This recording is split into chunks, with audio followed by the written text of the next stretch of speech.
ఈ దినం దేవుని వాక్కు 89వ కీర్తన 28వ వచనము. నా కృప నిత్యము అతనికి తోడుగా నుండచేసెదను. దేవుని కృప ఇంతవరకు తోడుండి నడిపించింది. ఆయన కృప నిత్యము మనకు సహాయముగా తోడుగా ఉంటూ వచ్చింది. ఆయన కృపలో ఇంకా ముందు కూడా కొనసాగుదాము. కృప వెంబడి కృపను పొందుకుందాం. ఎవరు కృపను వృధాపరుచుకొనక ఆ కృపలో వర్ధిల్లుదాము.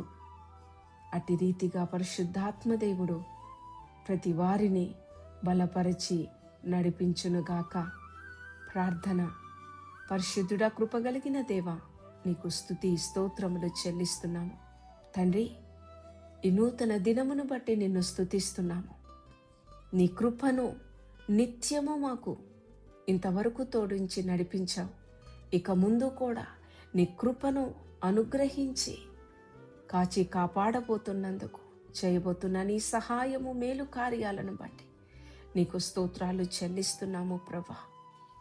ఈ ప్రార్థనలో ఏకీభవిస్తున్నా ఒక్కొక్కరిని నీ చేతికి అప్పగిస్తున్నాం. ఎవరు కృపను వ్యర్థపరచుకొనక ప్రతి వారు నీ కృపలో వర్ధిల్లుటకు సహాయము చేయమని, దినదీవెనలతో, ఆశీర్వాదాలతో, ఆరోగ్యముతో, నెమ్మది సమాధానముతో, సమృద్ధితో నింపి నడిపించమని యేసు పరిశుద్ధ నామమున ప్రార్థించి పొంది నిన్ను స్తుతిస్తున్నాము తండ్రి. ఆమేన్.